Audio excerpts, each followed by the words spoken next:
فرما رہا ہے وما ارسلناکا رحمۃ للعالمین۔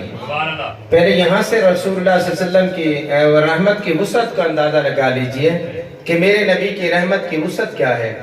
اللہ یہ ارشاد فرما رہا ہے محبوب ہم نے آپ کو تمام جہانوں کے لیے رحمت بنا کر بھیجا ہے۔ آپ بہت پڑھے ہوئے ہوں گے، آپ فلسفی بھی ہوں گے، آپ منطقی بھی ہوں گے، آپ نے بہت سی MAs کی ہوں گی، بہت کچھ پڑھا ہوگا، لیکن آپ کو کسی کتاب میں یہ بھی ملا ہے کہ جہان کتنے ہیں؟ کتنے جہان ہیں؟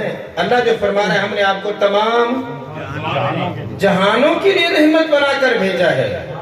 تو جہان کتنے ہیں جن کے لیے میرا نبی رحمت ہے؟ کتنے جہان ہیں جن کے لیے میرا نبی رحمت ہے؟ ارے ہم اس آنکھ سے نہ دیکھ سکے نہ پڑھ سکے نہ ہمارے دماغ میں آ سکا، ہاں جن کی یہ آنکھ کھلی ہے،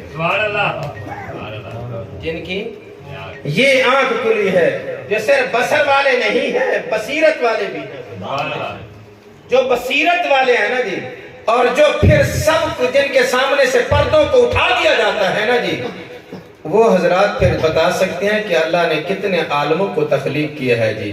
ان میں ایک سلطان باہو کی قول ہے اور دوسرے بزرگ بھی اس پر پردہ اٹھا کے جاتے ہیں، فرماتے ہیں 18,000 عالم۔ کتنے؟ اللہ جن کا خالق ہے، کتنے ہو گئے؟ تھوڑا سا توجہ ہو سکتی ہے؟ یہ جس میں ہم بیٹھے ہیں نا یہ ایک جہان ہے۔ کتنے؟ مشرق، مغرب، جنوب، شمال، یہ ایک عالم ہے، اسے عالم دنیا کہتے ہیں۔ اگر اعلیٰ حضرت عظیم البرکت کی تحقیق کو پیش کیا جائے تو آپ فرماتے ہیں 7 زمینیں 7 آسمان ملاؤ تو ایک جہان بنتا ہے۔ دیکھیے بات کتنی وزنی اور آپ کی سبحان اللہ کتنی کم ہے۔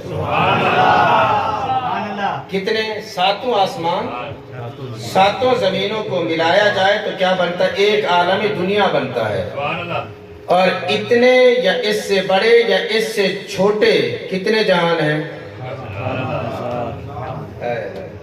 سمجھ لیں نا تھوڑا سا، کتنے جہان؟ 18,000 عالم، 18,000 جہان ہیں، اتنے جیسے بڑے جیسے چھوٹے 18,000 عالم ہیں۔ اللہ بنانے والا ہے اور اللہ فرماتا ہے محبوب تم سارے جہانوں کے لیے رحمت ہے، تمام جہانوں کے لیے رحمت ہے۔ لیکن پھر عرض کرنا چاہتا ہوں اگر ابھی تمہیں سمجھ میں نہیں آئے تو قرآن کی ذرا پہلی آیت پڑھ لیجئے۔ اللہ تعالیٰ ارشاد فرماتا ہے الحمدللہ رب العالمین، سب تعریفیں اللہ کے لیے جو سارے جہانوں کا بولنا سے پڑے گا، جو سب جہانوں کا رب ہے، سب جہانوں کا پالنے والا ہے۔ ایسا ہے نا، اپنے لیے کیا بولا؟ رب العالمین۔ اور جب محبوب کی بات ہے تو کیا بولا؟ رحمت للعالمین۔ پڑھے لکھے مجمع میں بیٹھا ہوں، کوئی جنگل میں تھوڑا بیٹھا ہوں سبحان اللہ کہ مجھے زیادہ کھپیرا کرنا پڑے گا، سمجھدار بندے ہو۔ اپنے لیے کیا بولا اور محبوب کے لیے کیا بولا؟ اگر یہاں تک بھی گزارا نہ ہو تو میں ایک اور آیت بھی پڑھ لوں ساتھ۔ اللہ کے لم یزل نے ارشاد فرمایا تبارک الذی نزل الفرقان علی عبدہ لیکون للعالمین نذیرا۔ اب آپ عالمین کے لیے نذیر بھی ہو، آپ عالمین کے لیے بشیر بھی ہو، آپ عالمین کے لیے رحمت بھی ہو۔ میں عالمین کا رب ہوں، جو رب نے اپنی ربوبیت کی وسعت کے دائرے کو بیان کیا وہی رحمت مصطفیٰ کو بیان کیا۔ اللہ کے کائنات نے کیا ارشاد فرمایا؟ میں رب العالمین ہوں، تو رحمت للعالمین ہے۔ ہمیں بھی تو رب نے عقل عطا فرمائی ہے۔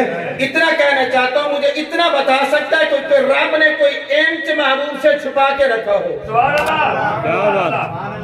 اللہ رب العزت نے کوئی انچ، کوئی انگلی کی جگہ خلاق کے کائنات نے اپنے محبوب سے چھپا کے رکھی ہو کہ میں رب ہوں تو رحمت نہیں ہے؟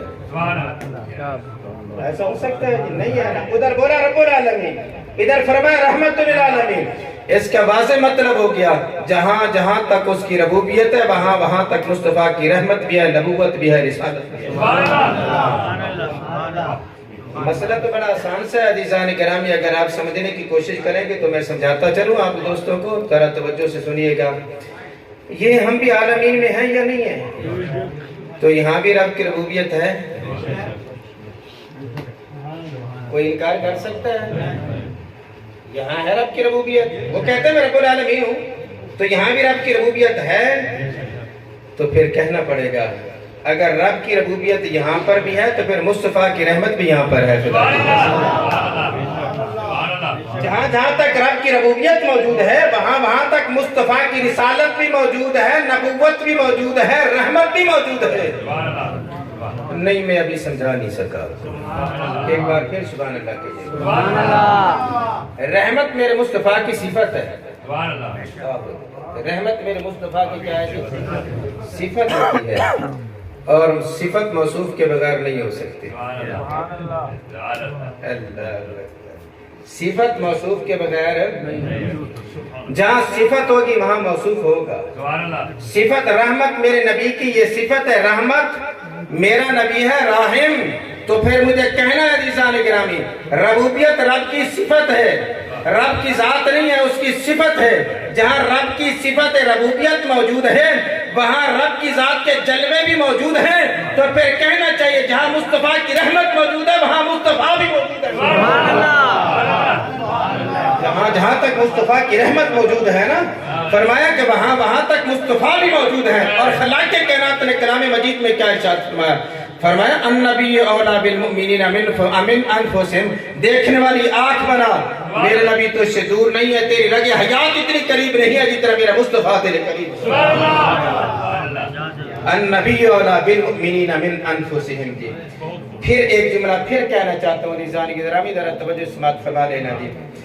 جہاں تک رحمت ہے بھائی، میں یہ جو بات کر رہا ہوں پھر میں کہنا چاہتا ہوں کوئی مشکل تو نہیں بات کر رہا آپ کے ساتھ؟ بھائی رب کی ربوبیت یہاں ہے، رب العالمین ہوا، تو جہاں ربوبیت صفت موجود ہوگی وہاں رب کے جلوے نہیں ہوں گے، تو پھر جہاں تک محبوب کی رحمت ہے وہاں تک مصطفیٰ بھی تو ہوں گے۔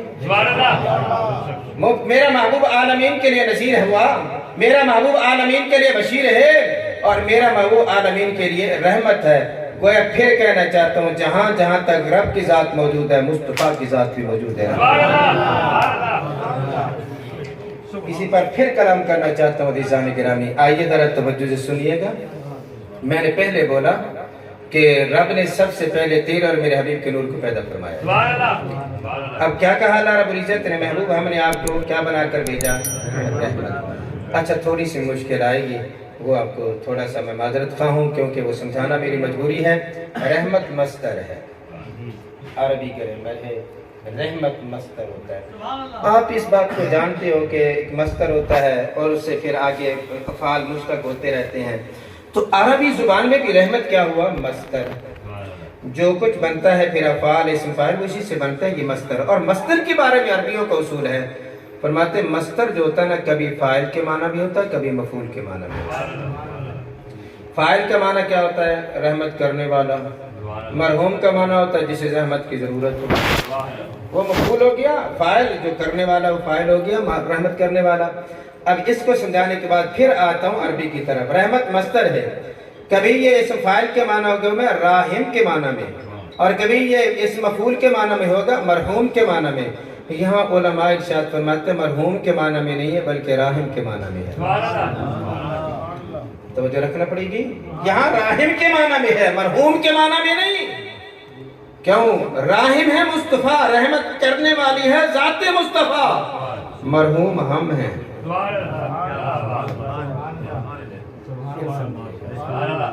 ہمیں ہے رحمت کی ضرورت، وہ ہے رحمت بانٹنے والے، وہ رحمت دینے والے، ہم ہیں رحمت لینے والے، پھر ہم ہی نہیں۔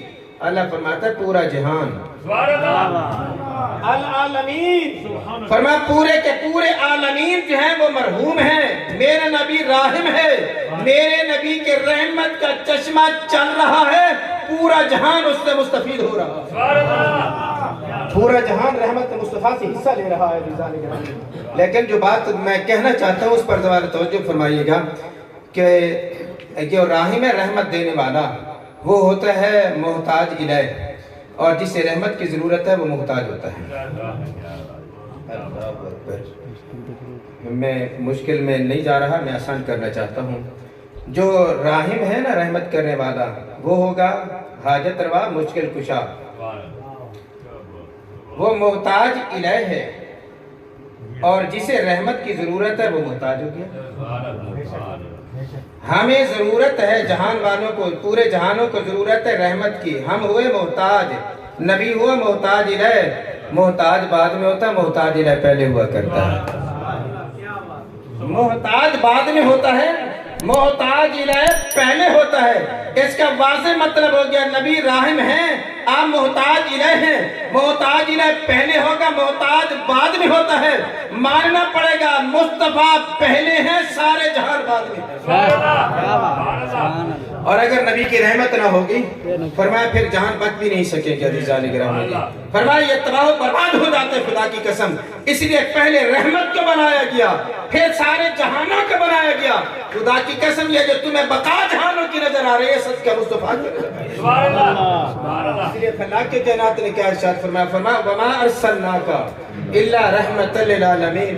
میں نے 2 آیتیں قرآن کے آپ نے سامنے پڑھی جس سے یہ بات کلیئر ہو گئی، سب سے پہلے نور مصطفیٰ ہے۔ اب لیجئے دوسرے نمبر کی جو دلیل ہوتی ہے وہ حدیث مصطفیٰ ہوتی ہے۔ میرے آقا نبی کریم صلی اللہ علیہ وآلہ وسلم خود ارشاد فرماتے ہیں، آپ سے پوچھا گیا یا رسول اللہ یہ تو بتاؤ آپ نبی کب سے ہو؟ آپ نبی کب سے ہو؟ بتاؤ واجبت لکا نبوہ، یہ جو نبوت ہے آپ کو کب ملی؟ آپ کے لیے نبوت کب سے ثابت ہے؟ اللہ اکبر، غور کرنا، غور کرنا۔ یہ وہ پوچھ رہے ہیں جن کے سامنے میرے محبوب نے نبوت کا اعلان کیا ہے۔ یہ سوال وہ کر رہے ہیں جن کے سامنے میرے محبوب کا میلاد ہے، جن کے سامنے میرے محبوب کی جوانی ہے، جن کے سامنے میرے محبوب کا بچپن ہے، جن کے سامنے میرے محبوب کی بعثت ہے، جن کے سامنے میرے محبوب نے نبوت کا اعلان کیا، جن کے سامنے میرے محبوب کا معراج بھی ہے، ہجرت بھی ہے، معجزات بھی ہیں، کمالات بھی ہیں۔ جو رات دن میرے محبوب کے ساتھ رہنے والے ہیں وہ پوچھتے ہیں نبی کب سے ہو؟ حضور بتائیے نبی کب سے ہو؟ میرے محبوب نے یوں نہیں ارشاد فرمایا ارے 40 سال کی عمر میں تو نبوت کا اعلان کیا پھر بھی ڈاؤٹ میں ہو، پھر بھی شک میں ہو کہ کب سے نبی ہو؟ نہ وہ سوال کرنے والا جس گہرائی سے سوال کر رہا ہے مصطفیٰ بھی تو جانتے ہیں۔ اگر بات ظاہر کی ہوتی تو سوال کرنے کی ضرورت نہ ہوتی۔ میں نے 40 سال کی عمر میں نبوت کا اعلان کیا، یہ جہاں سے پوچھ رہا ہے، جس گہرائی سے یہ پوچھ رہا ہے، میرے محبوب اس کے مطابق جواب دیتے ارشاد فرماتے ہیں۔ اس نے پوچھا متا واجبت لکا نبوہ، حضور نبی کب سے ہو؟ میرے محبوب نے جو جواب دیا کتنا حسین تھا، فرمایا کنت نبی آدم بین الروح والجسد، آدم جی ابھی بنے نہیں تھے، میں پہلے نبی تھا۔ آدم علیہ السلام ابھی کچھ لوگ یہاں پر ایک ایک تھوڑا سا شوشہ چھوڑے جاتے ہیں، کہتے ہیں وہ تو اللہ کے علم میں نبی تھا۔ سنیے گا اللہ کے خدا کے بندو، اس لیے ایک شاعر نے بات کی تھی بڑے مزیدار، کفر منکر یہ بڑا جوش تعصب ہے، کفر منکر یہ بڑا جوش تعصب آخر، بھیڑ میں ہاتھ سے کم وقت کے عظمت مصطفیٰ پچینا، خدا کی ذات پر دو، خدا کی عظمتوں پر بھی دو، اس کی خدا کی عظمتوں کو بھی دو پر لگا دیا۔ آپ سیانے آدمی بیٹھے ہو، کیا صرف رسول اللہ صلی اللہ علیہ وسلم کا نبوت کے بارے میں اللہ کو علم تھا، باقی نبیوں کے بارے میں نہیں تھا؟ بھائی باقی نبیوں کے بارے میں اللہ کو علم نہیں تھا؟ کتنی گھٹیا گفتگو کر رہے ہو، آؤ ذرا سنیے۔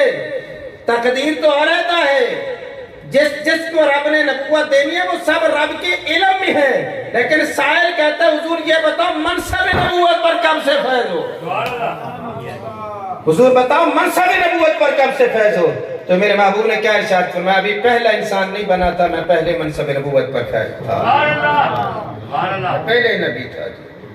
اور ایک اور صحابی پھر بول پڑے، یا رسول اللہ صلی اللہ علیہ وسلم یہ تو ارشاد فرمائیے اللہ رب العزت نے سب سے پہلے پیدا کس کو کیا؟ اللہ اکبر، اللہ تعالیٰ نے سب سے پہلے پیدا کس چیز کو کیا ہے؟ تو میرے محبوب نے اپنے جابر صحابی کو جواب دے تو کیا حسین انداز اختیار فرمایا، فرمایا یا جابر ہو ان اللہ تعالی خلق قبل الاشیاء نور نبی کے من نورہ، جابر سب سے پہلے اللہ رب العزت نے تیرے نبی کے نور کو پیدا فرمایا، تیرے نبی کے نور کو پیدا فرما دیا، سب سے پہلے اللہ رب العزت نے تیرے نبی کے نور کو پیدا فرمایا ہے۔ اب صحابہ کرام جو پوچھے جا رہے ہیں، ہاں ایک اور بات بھی کہتا چلو، کچھ حدیثوں میں یہ بھی تو آتا ہے نا کہ سب سے پہلے اللہ نے قلم کو پیدا فرمایا۔ ہاں یہاں آ کر بہت سے ذہن کھل جائیں گے، کہتے ہیں جی مولوی صاحب اللہ تو فرمایا سب سے پہلے تو قلم کو پیدا کیا گیا ہے، تم کہتے ہو پہلے نبی پیدا ہوا، یہ کہاں سے درست ہو جائے گا؟ ہاں میں کہتا ہوں حدیث پوری پڑھو نا قلم والی تو مسئلہ تو سمجھ میں آ ہی جاتا ہے۔ قلم والی حدیث صحیح پڑھ لو، پوری پڑھ لو، مسئلہ حل ہو جائے گا۔ کیوں کہ سب سے پہلے اللہ نے قلم کو پیدا کیا، پھر قلم سے ارشاد فرمایا لکھ جو کچھ ہو چکا۔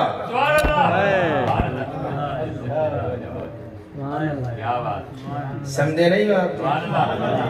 اے قلم لکھ جو کچھ وہ بھی لکھ جو ہوگا۔ میں آپ سے پوچھنا چاہتا ہوں قلم سے جو کہا جا رہا ہے جو کچھ ہو چکا ہے وہ بھی لکھ، وہ کیا تھا؟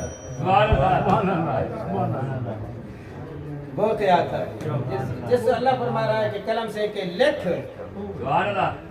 نہیں میں ایک جملہ پھر کہنا چاہتا ہوں۔ آج جب اہل سنت یہ بات کرتے ہیں کہ نبی کریم صلی اللہ علیہ وسلم کو ما کان و ما یکون کا علم ہے، تو کچھ میرے احباب بڑے چڑ جاتے ہیں، کہتے ہیں یہ شرک ہو گیا۔ سننا بات کو ٹھیک ہے، ان کی اپنی مطالعہ ہے، ان کا اپنا ذہن ہے، ان اپنی عقیدت ہے، لیکن جملہ تو میرے بس سن کے جانا نا جی کہ جب کہا جاتا ہے رسول اللہ علیہ وسلم کو ما کانا کا علم ہے، اللہ نے دیا ہے، کہتے ہیں یہ شرک ہو گیا۔ میں اتنا کہنا چاہتا ہوں میرا بھائی ناراض ہونے کی ضرورت نہیں ہے، رب نے قلم کو پیدا کر کے چاہتا ہوں میں جو کچھ ہو چکا وہ بھی لکھ، جو ہوگا وہ بھی۔ اگر قلم کو ما کان و ما یکون کا علم دے دے رب، وہاں شرک نہیں ہوتا، تو کمری والے کو دے دے تو رب شرک بن جاتا ہے۔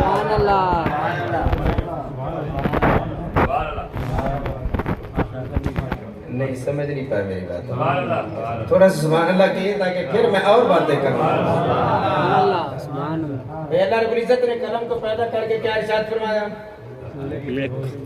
کیا لکھ؟ جو ہوگا، جو ہو چکا وہ کیا تھا؟ جو ہوگا تو وہ تو سمجھ میں آ رہی ہے، آگے جو تکلیف وہ تو جو ہو چکا ہے پہلے، اگر قلم کو پہلے مان گیا جو ہو چکا وہ پہلے، وہ کیا ہوگا؟ پھر کہنا چاہتا ہوں عزیزان گرامی قلم سے کہا گیا، فرمایا جو کچھ ہو چکا وہ بھی لکھ، جو ہوگا وہ بھی لکھ۔ گویا قلم لکھ رہی ہے، سب سے پہلے نور مصطفیٰ ہے، بعد میں سب کچھ ہے۔ آپ کہیں کہ مولوی صاحب بات پھر اڑ گئی یہاں پر آ کر، ادھر کہتے ہو اللہ کے نبی پہلے ہیں، ادھر قلم کو پہلے کہہ دیا۔ ہاں ماننا چاہتا ہوں، اضافت بھی دو قسم ہوتے ہیں، کہ حقیقی ہوتے ہیں، ایک اضافی ہوتی ہے۔ اس کے مطلب ہے سب سے اول حقیقی تخلیق مصطفیٰ کیا، پھر نور مصطفیٰ سے جس چیز کو پہلے بنایا گیا وہ کر ہے۔ اچھا میں اس کو آسان کر سکتا ہوں اگر آپ اجازت دے دیں۔ رسول اللہ صلی اللہ علیہ وسلم پر سب سے پہلے کس نے کلمہ پڑھا ہے سرکار کا بتاؤ؟ رسول اللہ صلی اللہ علیہ وسلم کا سب سے پہلے کلمہ کس نے پڑھا ہے؟ مولوی صاحب کہہ کہ حضرت ابو بکر صدیق نے پڑھا، ٹھیک ہے میں مانتا ہوں، تسلیم کرتا ہوں، لیکن کتب میں بات آتی ہے کہ سب سے پہلے کلمہ صدیق اکبر نے پڑھا، سب سے پہلے کلمہ خدیجہ الکبریٰ نے پڑھا، سب سے پہلے کلمہ حضرت زید نے پڑھا، سب سے پہلے کلمہ مولا علی نے پڑھا۔ یہ روایات آ چکی ہیں عزیزان گرامی، لیکن ہمیں دیکھنا ہوگا ابو بکر بھی پہلے، خدیجہ الکبریٰ بھی پہلے، حضرت زید بھی پہلے، مولا علی بھی۔ اب کس کو پہلے مانو گے بتاؤ؟ بھائی چاروں کے بارے میں، بھائی صحیح حدیث ہے، میں سنی ہوں، میں گڑبڑ نہیں کروں گا، چاروں حدیثیں آ گئی۔ سب سے پہلے صدیق اکبر نے کلمہ پڑھا، سب سے پہلے حضرت زید نے کلمہ پڑھا، حدیث سچی، سب سے پہلے خدیجہ الکبریٰ نے کلمہ پڑھا، حدیث سچی، سب سے پہلے حضرت خدیجہ نے کلمہ پڑھا، حدیث سچی ہے۔ اب چار بندے ہیں، چاروں کے بارے میں کہہ رہے ہیں کہ پہلے پہلے پہلے پہلے، بات کرو یار۔ آئیے میں آپ کو سمجھانا چاہتا ہوں حقائق کیا ہے، سنیے گا۔ جو بڑے آدمی تھے نا ان میں سب سے پہلے کلمہ پڑھنے والے ابو بکر ہیں۔ آپ سمجھ میں آگے مسئلہ آپ کو؟ جو بڑے تھے نا رجال ان میں سب سے پہلے جس نے کلمہ پڑھا وہ ابو بکر ہے، اور عورتوں میں جس نے سب سے پہلے کلمہ پڑھا وہ خدیجۃ الکبریٰ ہے، ارے غلاموں میں جس نے سب سے پہلے کلمہ پڑھا وہ حضرت زید ہے، چھوٹی عمر والوں میں جس نے سب سے پہلے کلمہ پڑھا وہ مولا مرتضیٰ کی۔ اب مسئلہ سمجھ میں آ گیا، چاروں ہی پہلے ہیں، چاروں ہی پہلے ہیں۔ ابو بکر بھی پہلے ہو گیا، علی پہلے ہو گیا، حضرت خدیجہ بھی پہلے ہو گئی، زید بھی پہلے ہو گیا، اعتراض نہیں ہے۔ نور مصطفیٰ بھی پہلے ہے، کلم بھی پہلے ہے۔ سمجھانا چاہتا ہوں حقیقت میں سب سے پہلے نور مصطفیٰ ہوا، پھر نور مصطفیٰ سے پہلے سب سے پہلے اللہ نے قلم کو پیدا کیا، اور قلم کو خلا کے کائنات نے کیا ارشاد فرمایا، لکھ۔ آئیے ذرا تھوڑا سا توجہ چاہوں گا، لکھ جو کچھ ہو چکا اور جو اسے کہتے ہیں ما کانا۔ اگر قرآن پڑھو تو پھر بھی حسن مسئلہ حل ہو جائے گا۔ اللہ فرماتا ہے وَعَلَّمَكَ مَا لَمْ تَكُنْ تَعْلَمْ۔ اللہ کیا فرماتا ہے وَعَلَّمَكَ مَا لَمْ تَكُنْ تَعْلَمْ، محبوب جو آپ نہیں جانتے تھے میرا رب نے سب کو دما دیا۔ لیکن ایک حدیث آپ کے لیے پڑھنا چاہتا ہوں جو میرے ذہن میں بار بار آ رہی ہے۔ میرے آقا نبی کریم صلی اللہ علیہ وسلم کے ایک صحابی ہے، بکریاں چرا رہا ہے۔ کیا چرا رہا ہے؟ بکریاں، ریبڑ ہے، ریبڑ، بکریاں چرا رہا ہے، صحابی رسول ہے۔ وہ کہیں درخت کے نیچے آرام کرنے لگا تو تھوڑا سا اس کی آنکھ پھری اپنے ریبڑ سے، ایک بھیڑیا تاک میں بیٹھا تھا، اس نے بکری اٹھائی، گیا بکری اٹھائی اور بھاگ گیا۔ جب بھاگ گیا نا تو وہ بھی صحابی تھا، بڑا جوان تھا، دلیر تھا، اس نے بھی سوٹا اٹھایا ہے بھیڑیے کے پیچھے، بھیڑیا آگے ہوئے، آخر مقابلہ کر لیا، بکری چھڑوا لی۔ صحابی نے بکری چھڑوا لی۔ بکری جب چھڑوا لی نا اس نے بکری یہ اپنی لے آیا، بھیڑیا وہاں اونچے ٹیلے پر بیٹھ گیا، دیکھ رہا ہے جی چروائے کو، صحابی کو دیکھ رہا ہے، جو بکریاں چرانے والا اسے دیکھ رہا ہے جی۔ اللہ اکبر۔ اب ہوا کیا، وہ جو چرانے والا تھا نا جی، ابھی اس نے کلمہ نہیں پڑھا تھا، وہ چرانے والا کیا کہتا ہے، ارے میری طرف کیوں دیکھ رہا ہے جی، بکری میری ہے، میں چھین کر دے رہا ہوں، تو میری بکری ہڑپ کر کے جا رہا تھا۔ اس نے کہا بولا نا بھیڑیا، تو یہ حیران ہو گیا کہ بھیڑیا بول رہا ہے، بھیڑیا بات کر رہا ہے جی۔ جب انہوں نے حیرانگی کا اظہار کیا تو بھیڑیا نے پھر کہا میری باتوں پہ حیران نہ ہو، میری باتوں پر حیران نہ ہو، او چلا جا، ان پہاڑوں کے درمیان میں اللہ کے نبی آ گئے جو ما کانا و ما یکونوں کی خبریں دیتے ہیں۔ ان پہاڑوں کے درمیان وہ ہستی آ گئی ہے جو ما کانا و ما حدیث کے الفاظ ہیں، ما کانا و ما یکونوں کی خبریں دیتے ہیں، وہ رسول آ گئے ہیں جی۔ وہ کہتا ہے یار میں حیران ہو گیا، بھیڑیا کبھی کلام کرتے نہیں ہیں، آج کلام بھی کر رہا اور کہتا ہے کہ ما کانا و ما یکونوں کی خبریں دینے والے آ گیا۔ اب غور کرنا، سنیے بات، کہتا ہے میں اگر ادھر چلا گیا تو میری بھیڑوں کی رکھوالی کون کرے گا، میری بکریوں کا نگہبان کون ہوگا؟ تو پھر بھیڑیا بولا تو نبی کا ہو جا، تیرے رکھوالے ہم ہو جائیں گے، تو رسول اللہ کا ہو جا، تیری بکریوں کا رکھوالی میں کروں گا جی۔ خدارا وہ ادھر گیا، وہ بھیڑیا بیٹھا رکھوالی کر رہا ہے، وہ گیا سرکار کی بارگاہ میں، جب پہنچا مصطفیٰ کی بارگاہ میں جی، سرکار کو سلام کیا تو بیٹھا، سرگزر آپ نبی ہو؟ فرمایا میں نبی ہوں حضور، کوئی دکھاؤ تو صحیح معجزہ، کوئی کرامت معجزہ تو دکھاؤ تاکہ مجھے پتہ چلے آپ نبی ہو۔ میرے ماں باپ نے بھیڑیے نے تمہیں نہیں بھیجا، اس نے تمہیں نہیں بھیجا، ابھی بھی کوئی شک ہے تمہیں جی؟ سمجھ آگی بات آپ کو جی، ما کان و ما یکونوں کا نظریہ اب کا نہیں ہے، یہ تو آ ہی رہا ہے جی۔ آخری بات ذرا سماعت فرمائیے اور ایمان تازہ کیجیے۔ میرے آقا نبی کریم صلی اللہ علیہ وآلہ وسلم کے ایک صحابی ہے حضرت سواد بن قارب، آپ سبحان اللہ کہے گا تو بات حضرت سواد بن قارب رضی اللہ تعالیٰ یمنی جوان ہے، حضرت عمر رضی اللہ تعالیٰ کے دور میں سرکار کا کلمہ پڑھ کے یمن میں چلا گیا تھا، پھر آیا حضرت عمر کے دور مبارک میں، حضرت عمر رضی اللہ تعالیٰ تشریف فرما ہے، یہ آیا بیٹھ گیا سلام کر کے، تو حضرت عمر نے یوں تکا، ساتھ والے ارشاد فرمایا یہ کون ہے، یہ کون آ گیا ہے؟ وہ مکی تھا نا، جو مدنی تھا جو بیٹھا تھا، اسے پوچھا یہ کون ہے؟ اس نے کہا عمر آپ نہیں جانتے ہو اس کو؟ عمر آپ نہیں جانتے ہو یہ کون ہے؟ نہیں میں نے تو نہیں دیکھا یہ کون ہے۔ فرمایا یہی تو سواد بن کارب ہے، یہ سواد بن کارب ہے، یمنی صحابی ہے۔ حضرت عمر کو یاد آ گیا، اچھا ہاں ہاں۔ پھر حضرت عمر نے آگے بٹھا کر ارشاد فرمایا اے سواد بن کارب مجھے اپنے ایمان کا واقعہ سنا۔ تو نے کلمہ مصطفیٰ کیسے پڑھا، رسول اللہ صلی اللہ علیہ وسلم کا کلمہ کیسے پڑھا، ایمان کیسے لایا، یہ تو مجھے بتا۔ اب حضرت سواد بن کارب حضرت عمر رضی اللہ تعالیٰ کے سامنے دو زانو ہو کر بیٹھے اور اپنے ایمان کا واقعہ سنا رہے ہیں۔ سنیے آپ بھی خدا کی قسم محسوس ہو جائیں گے۔ بڑی بہترین چیز حضرت سواد بن کارب ارشاد فرما رہے ہیں، کیا بولے؟ اے عمر، جب سے سرکار نے نبوت کا اعلان کیا ان دنوں میرے تابع ایک جن تھا، مجھے ادھر ادھر کی خبریں دیتا تھا۔ جب سرکار نے نبوت کا اعلان کیا مدینہ شریف مکہ شریف میں تو وہ جن میرے پاس آتا ہے، مجھے میرے پاؤں کو یوں خارج کرتا ہے، میں اٹھتا ہوں مجھے نظر نہیں آتا۔ دوسری رات پھر آ جاتا ہے، خارج کرتا ہے، میں کیا بات ہے؟ وہ کہتا ہے کہ تو یہاں سویا ہوا ہے، اگر آخرت سدھارنا چاہتا ہے تو مکے میں نبی آ گئے، مکہ پاک میں اللہ کے نبی آ گئے، چلا جا۔ میں بات کو ٹال دیا، ایسے کہہ رہا ہوگا۔ تیسری رات اس نے میرا کپڑا کھینچا اور جھٹکے سے مجھے کہا میں نے تمہیں نہیں کہا اگر آخرت سدھارنا چاہتا ہے تو چلا جا مدینہ مکہ میں، اللہ کے نبی آ گئے۔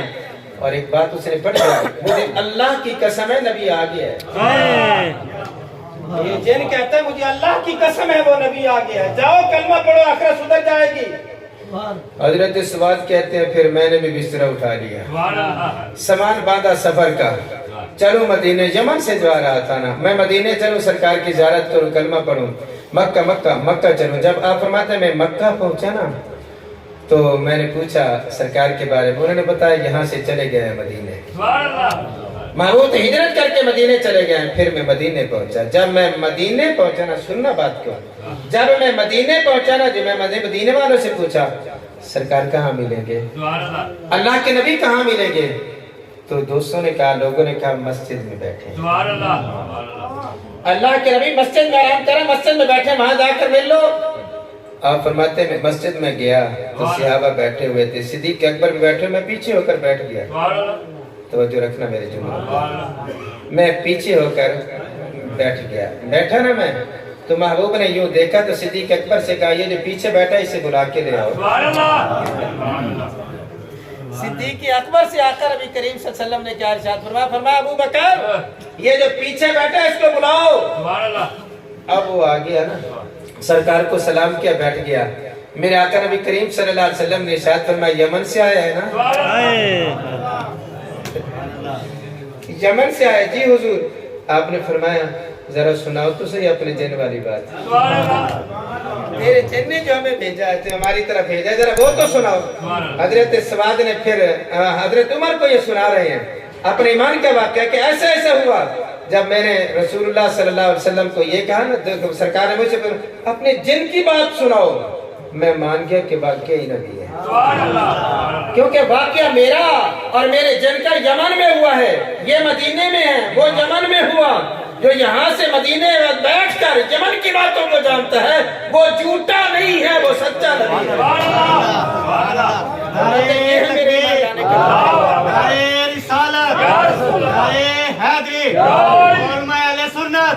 فرمایا میں اس پر سرکار کے اس کا معجزے کو دیکھا تو میں سرکار کا کلمہ پڑھا اور ایمان لے آیا۔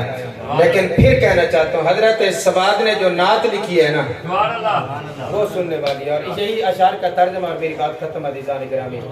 حضرت سواد نے نعت مصطفیٰ لکھی ہے، سواد بن کارب یمنی صحابی نے، سننا ذرا اس کو کیا کہہ گئے، کہتے ہیں شہد اللہ لا رب غیرہ، عربی ہے تھوڑی سی مشکل تو ہوگی لیکن میں ترجمے میں آسان کر دوں گا۔ اشہد اللہ لا رب غیرہ، میں گواہی دیتا ہوں کہ اللہ کے علاوہ کوئی معبود نہیں۔ سمجھ آ کی بات ہے تو ٹھیک ہے، گواہی دے گئے اشہد اللہ لا رب غیرہ، میں گواہی دیتا ہوں کہ اللہ کے علاوہ کوئی معبود نہیں۔ اگلے جملے کے لیے تیار ہو جاؤ. اگلا مصرع جو حضرت سواد بن کارب نے نعت مصطفیٰ میں لکھا، خدا کی قسم کمال کر دیتے ہیں.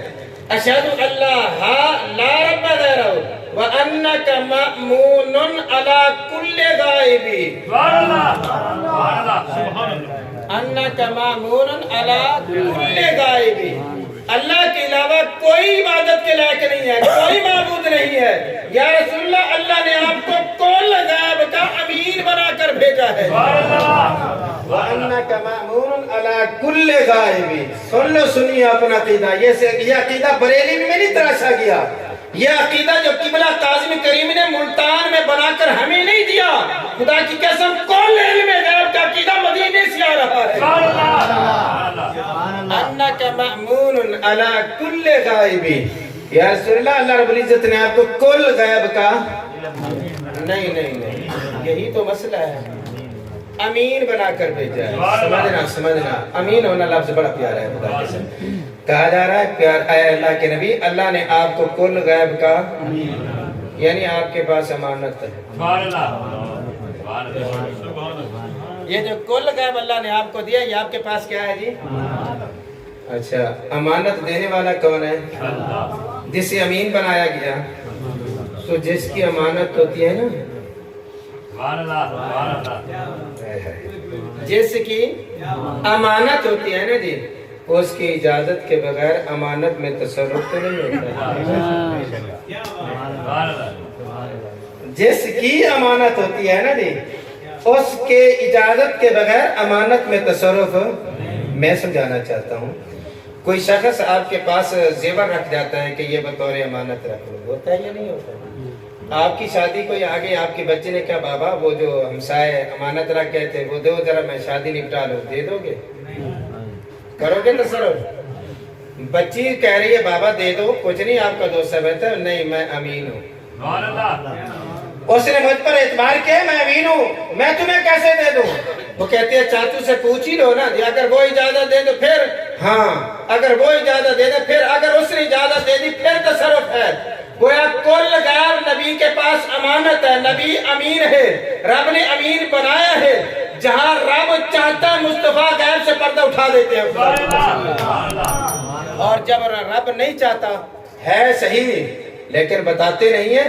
یہ نبی کے علم کے منافی نہیں ہوتا عزیزان گرامی، کیونکہ امانت ہے. اس لیے کہیں کہیں اگر مصطفیٰ سے کوئی بات پوچھی کہ میرے محبوب نے نہیں بتائی، ادھر سے اجازت نہیں ہے. جب اجازت ہوتی ہے خدا کی قسم میرے نبی پردے اٹھا دیا کرتے.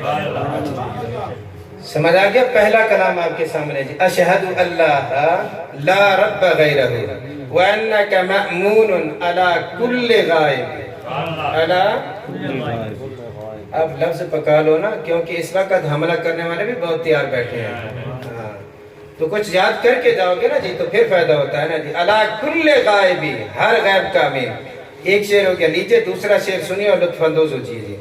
کیا بولے؟ انک ادنی المرسلین وسیلۃ الی اللہ یا ابن الاکرمین العطائب. کہتے ہیں یا رسول اللہ، سارے کے سارے نبی وسیلہ ہیں رب تک پہنچنے کے لیے. سارے کے سارے نبی اور سارے کے سارے رسول وسیلہ ہیں، مگر سب سے جو قریب ترین اور مضبوط ترین وسیلہ ہے پیارے آپ کی ذات مبارک. انک ادنی المرسلین وسیلۃ الی اللہ، ہیں سارے رسول وسیلہ، مگر سب سے قریب ترین مضبوط ترین اور پختہ ترین جو وسیلہ ہے نا، جو رد ہو گئے نہیں، وہ محبوب آپ کی ذات مبارک. اس سے پتہ چلا وسیلے والا عقیدہ بھی نیا نہیں ہے. وسیلے والا بھی عقیدہ نیا ادھر سے آیا ہے. جو ادھر سے آیا اسے تو مان لو نا. نہیں تو ایک جملہ پھر کہہ دوں آپ کو، میں یہاں کہہ رہا ہوں یہ وسیلے والا عقیدہ مدینے سے آیا ہے، بالکل بجا ہے. اگر میں یہ کہہ دوں کہ وسیلے والا عقیدہ اوپر سے آیا تو بے جا نہیں ہے. وسیلے کا عقیدہ مدینے سے آیا ٹھیک ہے، اگر کہوں کہ وسیلے کا عقیدہ اوپر سے آیا ہے تو خدا کی قسم بالکل ٹھیک ہے، کیونکہ خالق لم یزل نے ارشاد فرمایا یا ایھا الذین آمنوا اتقوا اللہ وابتغوا الیہ الوسیلۃ وجاہدوا فی سبیلہ لعلکم تفلحون. ایمان والو اللہ سے ڈرو اور اس تک پہنچنے کے لیے وسیلہ بھی تلاش کرو. یہ کہاں سے آیا؟ ادھر سے آیا. وَجَاهِدُوا فِي سَبِيلِهِ، اللہ کے راستے میں جہاد کرو، کوشش کرو تاکہ تم کامیاب ہو جاؤ. جی بس میں آخری شعر کا ترجمہ آپ کی سماعتوں کی نظر کرو ذرا توجہ سے. ایک بار سبحان اللہ پھر کہہ دو. أَنَّكَ أَدْنَى الْمُرْسَلِينَ وَسِيلَةً إِلَى اللَّهِ، إِلَى اللَّهِ، رب تک پہنچنے کے لیے آپ کا وسیلہ مضبوط وسیلہ ہے. یا اگلا جملہ کریم بڑا کمال کا ہے. یا ابن الاکرمین الاتائبی، یا ابن الاکرمین الاتائبی، اے شریفوں کے بیٹے، کیا اے پاکوں کے بیٹے، اے کریموں کے بیٹے، اے پاکوں کے بیٹے.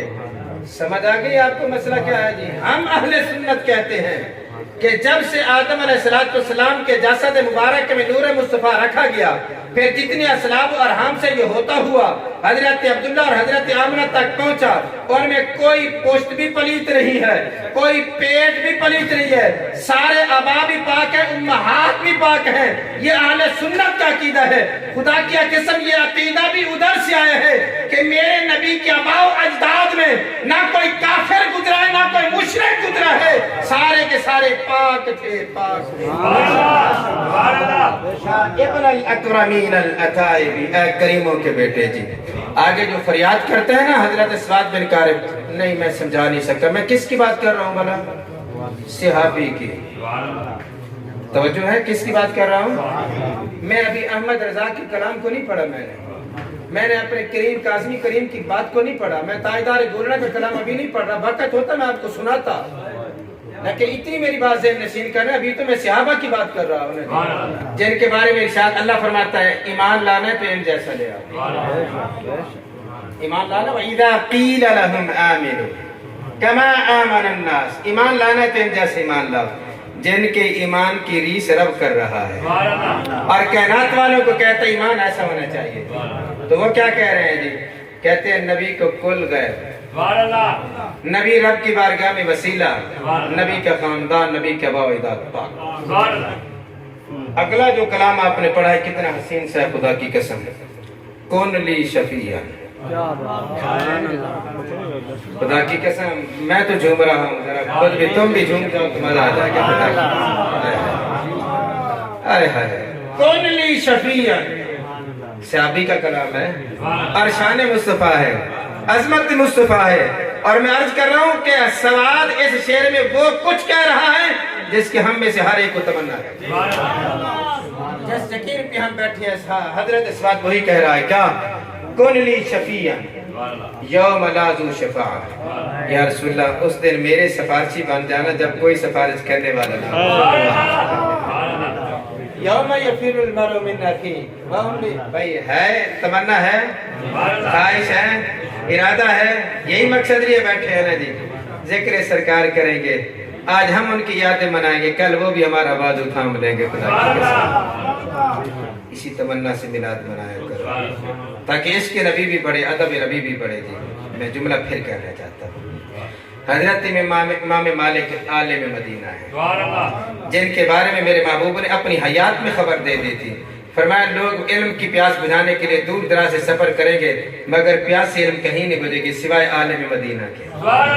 وہ کون ہے؟ امام مالک کی ذات ہے. خدا کی قسم جو میرے محبوب کے روضہ پاک کے سامنے بیٹھ کر 40 سال درس حدیث دینے والا، جس کے سامنے امام شافعی بھی شاگرد نظر آتے ہیں، وہ امام مالک ہے. خدا کی قسم آپ سے کسی نے پوچھ لیا اے مالک جب جعلی مصطفیٰ مواجہ شریف جب درود و سلام پڑھ رہے ہیں رسول اللہ صلی اللہ علیہ وسلم کے مواجہ شریف آپ کی جعلی مبارک کے سامنے کھڑے ہو درود و سلام پیش کر رہے ہو، جی تو جب دعا کا ٹائم آئے میں ایک مسئلہ آپ کے سامنے شیئر کروں. جی توجہ رکھنا. جب جالیاں کی طرف دیکھ رہے ہیں، سرکار کے چہرے مبارک کو دیکھ کر سلام پڑھ رہے ہوتے ہیں نا جی، سرکار کی طرف منہ ہوتا ہے، کعبہ کو پشت ہوتی ہے. اور پھر جب دعا مانگتے ہیں نا جی سرکار کی طرف رخ کر کے، تو سرکار کی طرف رخ ہو گیا، دعا مانگ رہے ہیں اللہ سے، پشت ہو گئی کعبہ کو، تو وہاں سے شورتا آگے پکڑ لیتا ہے، کہتا ہے حاجی الکعبہ، کعبہ ادھر ہے. یعنی وہ پکڑ کر ہمیں کیا کرتا ہے جی؟ نبی کو پوشت کرواتا ہے. اللہ ایسا ہے یا نہیں ہے بھائی؟ ہوا ہے یا نہیں آیا؟ ایسا ہے یا نہیں ہے؟ نبی کو پوشت کرواتا ہے، کعبے کو منہ کروا. کہتا ہے یوں کرو، نبی کو پشت کرو، کعبے کو منہ کرو. یہ ہے. اللہ اکبر. خدارا میں نے پہلے شعر پڑھا، افرائے منکر یہ بڑا جو ستا سزا ہے، بھیڑ میں ہاتھ سے کم وقت کے ایمان کیا. یہ سیدھے سادہ مسئلہ بھی الجھن کا شکار تھا. جب ہم نماز پڑھتے ہیں مجھے بتاؤ، جب امام سلام پھیر لیتا ہے تو دعا مانگتا ہے، منہ کدھر ہوتا ہے اس کا؟ جب نماز پڑھا رہا تھا منہ قبلہ کی طرف، جب دعا مانگ رہا ہے تو منہ مقتدیوں کی طرف. یہ سنت مصطفیٰ ہے. بھائی ایسا ہے یا نہیں ہے؟ جب سلام پھیر لیتا ہے امام، دعا مانگتا ہے. بخاری میں حدیث کری ہے، سرکار کے 3 طریقوں نقل کیا گیا. سرکار ادھر بھی منہ کر لیتے تھے، مقتدیوں کی طرف بھی منہ کرتے تھے، کبھی یوں بھی مختلف. زیادہ سے سرکار سے وہ مقتدیوں کی طرف رخ کر کے، کعبہ کو پشت کر کے دعا مانگی جا رہی. ایسا ہے امام بھائی آپ کی مسجد کا دعا ایسے دعا مانگتا ہے یا نہیں مانگتا؟ جب دعا نماز کا ٹائم ہوتا ہے تو منہ کعبے کی طرف، جب دعا کا ٹائم ہوتا ہے تو پھر مقتدیوں کی طرف. کدھر رہتا ہے؟ مقتدیوں کی طرف ہوتا ہے. کچھ تو خیال کرنا.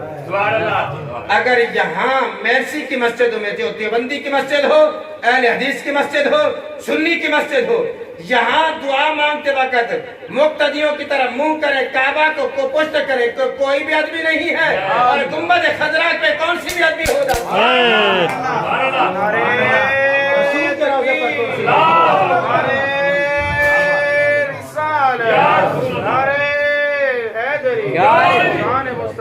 تو بھائی میری باتیں یاد بھی کر رہے ہو؟ تو پھر کہاں وہاں موڑ لیا جائے گا. نبی کو پشت کرو، کعبہ کو منہ کرو. بے ادبی ہو جائے گی، کعبہ کی پشت نہ کرو.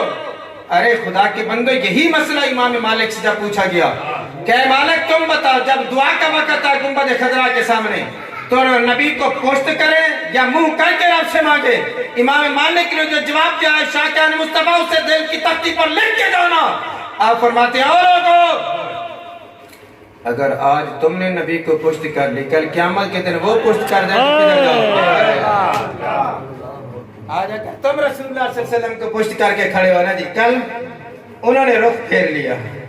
آج تو رخ پھیر کے کھڑا ہے، کل انہوں نے رخ پھیر لیا تو کدھر جائے گا؟ اس لیے اعلیٰ حضرت پھر بولے، آج لی ان کی بنا، آج مدد مانگو سے، پھر نہ مانیں گے قیامت میں. ارے اس کعبہ کی طرف ہمیں منہ کراتا ہے. نماز کا قبلہ ضرور ہے، میں تسلیم کرتا ہوں، مگر دعا کا قبلہ اینما تولوا فثم وجہ اللہ ہے. ارے میں اس ذات کو دیکھ رہا ہوں جو کعبے کا بھی کعبہ ہے. یہ نہیں ہو تو کعبے کا بھی کعبہ ہے نا جی. سارے گرامی حضرت سعد بن کارب کیا بولے، حضور کون لی شفیع، حضور میرے سفارشی ہو جانا جس دن کوئی سفارش کرنے والا. ایک جملہ پھر کہنا چاہتا ہوں، صحابہ مومن ہیں یا نہیں ہیں؟ جنتی ہیں یا نہیں ہیں؟ بے شک کوئی شک ہے؟ جنتی ہیں، پکے ٹھکے جنتی ہیں. خدا کی قسم انہیں بھی شفاعت مصطفیٰ کی ضرورت ہے. اور ہمیں کیسے نہ ہو خدا کی قسم کی؟ ہم بھی وہی تو تمنا لیے بیٹھے ہیں نا جی. اس لیے سعد بن کارب بولے، کل لی شفیعا جو منازو شفاع، یا رسول اللہ میرے سفارشی بن جانا جب کوئی سفارش کرنے والا. جملہ بڑا درد مند بولا ہے حضرت حسن. اگلا، سواک بمغنن عن سعد بن کارب، یا رسول اللہ سعد بن کارب کا آپ کے علاوہ ہے کون؟ یا رسول اللہ سعد بن کارب کا آپ کے علاوہ ہے کون؟ ہمارے تو دنیا میں بھی آپ آسرا ہو، قبر میں بھی آپ سہارا ہو، دن حشر میں بھی آپ سہارا ہو. یہ میلاد مصطفیٰ کی محفل منا کے ہم اپنا تعلق مصطفیٰ سے مضبوط کرتے ہیں. اللہ تعالیٰ میری الفاظ قبول فرمائے، خلاق لم یزل ہماری اس مجلس کو قبول فرمائے، اور بھائی حاجی صاحب کی اس سائی کو بھی اللہ قبول فرمائے. وما علینا الا البلاغ.